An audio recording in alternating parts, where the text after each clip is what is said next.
سلامونه می قبول کړئ قدرمنو دوستانو د مسلمانانو په دې باندې ایمان دی چې مونږ الله پاک پیدا کړیو او یو نه یو ورځ به بیرته زموږ وجود الله پاک ته واپس کیږي. همدغه وجه دا چې نن تاسو سره یو داسې واقعیا یو داسې ویډیو شریکوم چې یو هلک چې کله د هغه جنازه وشوله په هغه دوران کې هغه دوباره راژوندی شوی دی. دغه هلک نوم چې شاهد بلوچ دی او ویل کیږي چې دا مړ شوی و، یعنی د نبض هم مکمل تور باندې ولاړو او د مرګ تصدیق هم شوی و چې د هغې نه پس کله د قبر وکنستلی شو او د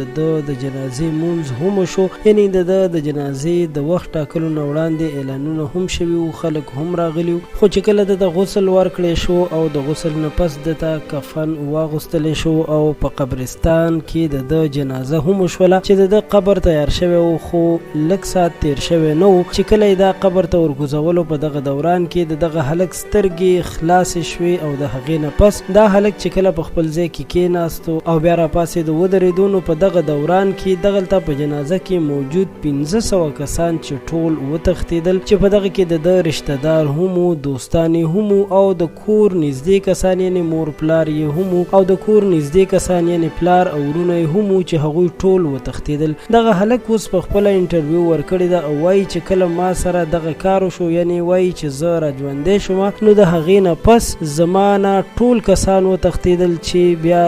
لږ ساعت پس زما یو نږدې ملګری زما خواته راغی او هغه په ما باندې یقین وکړو او هغه زما خواته راغی چې هغه ما سره خبرې وکړلې. وایي چې په دې خبره باندې ټول خلک ډیر زیات خوشحاله او د همدې وجې د هغه نوم د شاهد بلوچ نه الله والا بلوچ په نوم باندې کېښودلی شو. وایي چې داسې قسم واقعیات هیڅکله هم داسې ډیر مخې ته نه دي راغلي، خو دا لومړی واقعه وه چې داسې مخې ته راغلي. دا واقعه د نن نه څو کاله وړاندې شوې ده او ویل کېږي چې دا ډیره حیرانوونکې واقعه وه چې یو مړی راپاڅېدو او په خپله جنازه کې کېناستو او بیا خبرې وکړلې او خلکو روغ جوړ او روغ رمټ په خپلو سترګو باندې ولیدو. قدرمنو دوستانو په دې واقعیاتو کې هیڅ شک نه وي، ځکه چې څه ځله وړاندې داسې واقعیات مخکې هم شوي دي چې یو کس او د هغه جنازه هم همدغسې شوې وه چې هغه بجلی نیولی او بیا د هغې نه پس هغه هم په قبر کې راژوندی شوی و.